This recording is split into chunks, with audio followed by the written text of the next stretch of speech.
In this video, I'm going to be going through some fall recovery strategies, which also actually tie into fall prevention practices and exercises.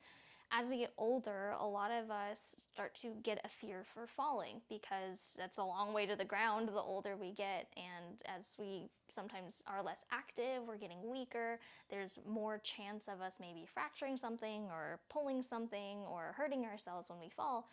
It becomes more of a big deal to even think about falling, or when it happens, it's a lot harder to be able to get back up from the floor. One philosophy that I offer to my clients is to stay active by thinking about moving like a kindergartner. Kindergartners are up and down and falling over and standing up again, and they're constantly in motion in some capacity, so they don't really get an opportunity to be afraid of movement because they're moving so much. Our goal here is to try to keep that kind of vitality, to keep that freedom of motion with us as we enter each subsequent phase of our life, becoming adolescents, adults, middle age, and even into our older ages, to make sure that we stay active in our aging and we're anti-fragile in that sense. So what I'm going to be going through today and showing you how to get back up after you've fallen, and then how you can use those same movements to practice those positions and have the strength to be able to do those activities, so that you don't have to be as afraid of falling. If it does, you can feel more in control of your body, and then it also reduces your risk for fall. I'm going to start on the floor. This is kind of where we end up when we fall. Sometimes we'll fall forward and we'll land on our side, or kind of be, on our tummy like this. Sometimes we'll fall backwards and we'll end up back here. I'm going to start from here because this is kind of the most effort we do. And this imitates kind of what we go through when we're developing as infants and getting to all of our gross motor patterns. We start on our back, and the first thing we have to do is be able to roll over onto our side or onto our tummy. So if we've fallen onto our back, there are a couple ways that we can roll onto our belly. I'm going to go through kind of the most convenient way to try to get you up and safely onto a chair or a couch or something like that. But if you're actually wanting to train it, that's going to come a little bit later in this video. So let's say you've fallen onto your back and you need to be able to get back up. The first thing you need to do is try to get onto your hands and knees if you can, or over, so that you can pull yourself up or push yourself up. Oftentimes what I'll do is I'll have people pick which side feels most natural to them to roll over, and reach with that arm, and even try to bring that leg over this way, because our goal is to reach over to the side. There are other ways to do this as well. This is just one example. Some people also will extend their arm out to the side and really reach over with their arm this way to try to help get them over, keeping that other leg straight so you can actually roll over it. And once you get onto your side, we want to try to push up onto our hands and knees. So depending on which arm feels stronger, you can use the top arm to help push you up this way. You can use the bottom arm, drive your elbow into the ground to get yourself up onto your side here. And you want to shimmy yourself up until you can maybe get onto your hands and knees. Or if this is too hard to get up onto your hands, you could just start from here and trying to get your legs underneath you like this. Some people can go from here, pushing up and pulling their knees underneath them. Some people need to be in this position, maybe on their forearms, and kind of like get their legs out like this, and then from here pushing themselves backwards until they're on their hands and knees.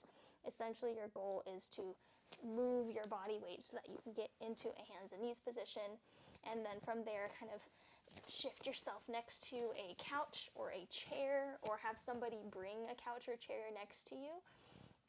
And if this is hard on your wrists, you can make fists instead to kind of help keep your wrists protected. If this is hard on your knees, have somebody grab towels or a pillow or some sort of knee pad so that you don't put as much weight through your knees, to kind of keep it more on the comfortable side for you. And once you're in this position, you're going to come up next to, not in front of, but next to a chair or some other support surface, and set your hand on it. And what your goal is here is to push yourself up onto your hand, or push yourself with your hands onto your knees. Again, this is why the cushions are important, to try to keep it comfortable for your knees.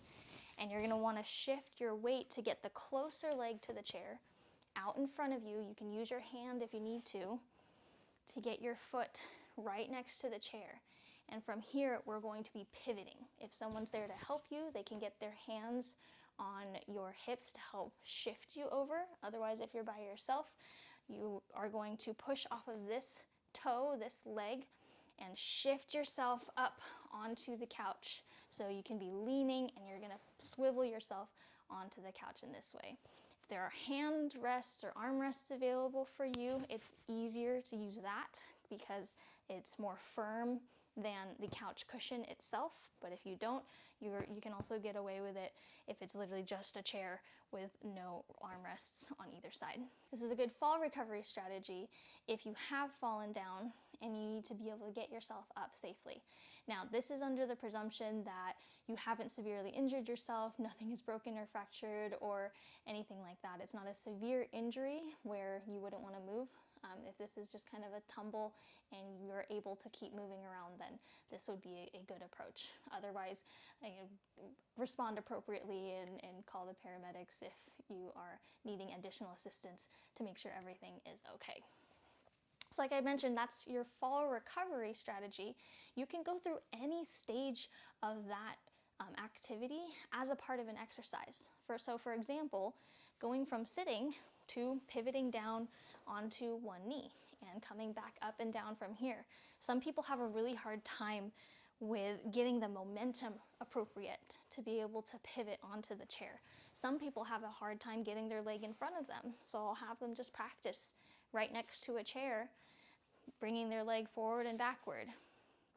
Some people have a hard time pushing up from here, so I'll have them practice just this state.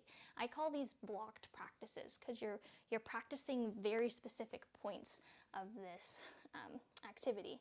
Some people have a hard time getting onto their hands and knees from being on the floor, so I might have them just work right here to push themselves up onto hands and knees, or I'll have them go from here to here and really engaging, squeezing through the abs to get your legs underneath you.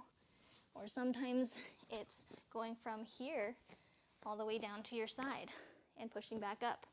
And these ones you can do in your bed, but it's better to practice it on the floor because it's firm compared to most beds. Beds just kind of sink into it, it's harder to push up. So I prefer people to work on this on a mat or something, practicing getting onto the floor. Or even going from here, rolling onto your back and coming back forward this way. Some people, their arms, they hurt more, so they'll use their legs to kind of roll over. Ideally, when we're rolling, we actually want to be using our abs.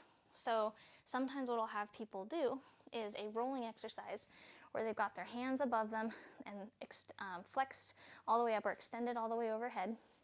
And they're going to clasp their hands together and they're going to use their leg to reach across.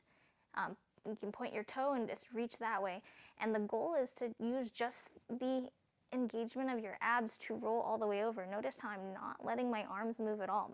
My shoulders are still back against the mat and I'm reaching with my legs. I'm not trying to cheat by coming over this way.